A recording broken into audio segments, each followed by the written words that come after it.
An old greeting practiced by a number of countries is, "The Lord has risen," and the response would be, "The Lord has truly risen." So today I greet you, the Lord is risen. Now for you who listened to the story of God and his reed garden, will remember that God asked the reed to give to him, to offer to him, her mindsets and attitudes. Now we may well wonder, why should God ask the reed for her mindsets and attitudes? Of course we know that mindsets rule the attitudes. The attitudes determine the kind of behavior we will be in. And that will, of course, again influence how we relate with one another. In this time when we have so much time on our hands, we may well take a bit of time and just stop and become aware of our thinking. Now, some of this thinking may be planning for a party, well, not now anyway, but what we're going to do after lockdown. It may be about problem solving, or maybe it's simply about thinking about a lovely experience you had. So what could be some of these mindsets? Of course, one can only skim over them because there are many, many mindsets. And so I will just look at about one or two of them. One of these mindsets is the one that believes, I will only be accepted and loved if I'm good and obedient. And with that comes the idea that God will only love me if I'm good and obedient, but he will punish me if I am not. And this has been reinforced by parents who say, if you do this, God is going to punish you. And that happens ever so often. But to come back to the person, the one who believes that they are going to be punished if they are not living up to what is expected of them will always live in fear. And then they walk along with the letter of the law. I must go to church, or I shall be condemned to eternal hell. I must feed the hungry. After all, the Bible says so. I must be patient because it's one of the virtues of God. But I must. And when we are stuck in the must, we may well recognize a little bit of that mindset that may well be part of us. A person not suffering or victim to this mindset will say, I want to go to church because there I will be fed. I want to feed the poor, and I need to feed the poor because it's a value I believe in. And I'm going to be patient with my children or my wife or my husband, because they need this patience from me at this moment. So we can see the balance and imbalance of the one and the other. Another related mindset is, I'm no good. I'm not as clever as you are. I can't make a difference in the world. Ask such a person for anything. And they'll say, oh no, I can't do it. I'm not clever like you. I'm not creative like you. Ask somebody else. It can sometimes be quite trying when one is involved with such a person. But again, such a person will become and make themselves a slave, will become a doormat for the other one, for somebody else, somebody they admire, and whose affirmation and love they desperately need. And so they will serve them heart, soul, and mind, sometimes to the irritation of the person served, but all the same, this person deeply lacks that kind of understanding. And this understanding that I'm no good or nothing or worth nothing comes from childhood days, when parents, when teachers, when society did not affirm the person, criticized the person, humiliated the person or persons. And so this person will really pour him or herself totally. But beware. If this person or persons do not receive the love, the affirmation, and the dignity they expect, or the respect that they expect, they will get angry and they will turn against the person served. And then will feel oh, I'm just being used and I am being abused. And if it does not spill out in total rejection of the one served, it could spill out into violence, because it's yet another way to receive attention.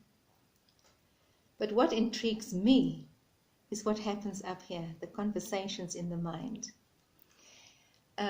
Also something we can look at in this time of space. Let me give an example. There's this woman from Timbuktu parish. She worked herself to the bones to raise money and to work for the function, to raise funds for the church. So when the parish priest on the Sunday thanked the people for their contribution, she thought, how is it that he doesn't mention me by name? I have done so much. And so before she knew it even, she got up, walked out of the church before Mass was even ended. And so let's listen to some of the conversation that could take place. And she says to herself, I worked so hard for the church. Of course, it's as these minds, as these things move in the mind in unending circles, here too are unending circles, and emotions begin to rise up. And the first emotion may well be that of self-pity. I did this and they never recognized this. Then the next thing would be maybe, why did he not mention my name? Surely I worked so hard. And these emotions begin to grow, and they prompt other thoughts which say, who does he think he is? Does he think he is God's chosen one? Now anger is added into this pot of emotions. Oh well, I suppose I'm just there to serve the community. They just need me when they want me, or they want me when they need me. So it goes, and as the thoughts go, the emotions grow bigger and bigger and bigger. And then she says to herself, I'm never going to work on a committee again. They don't appreciate what I do. You can feel the anger growing, and feel the emotions growing.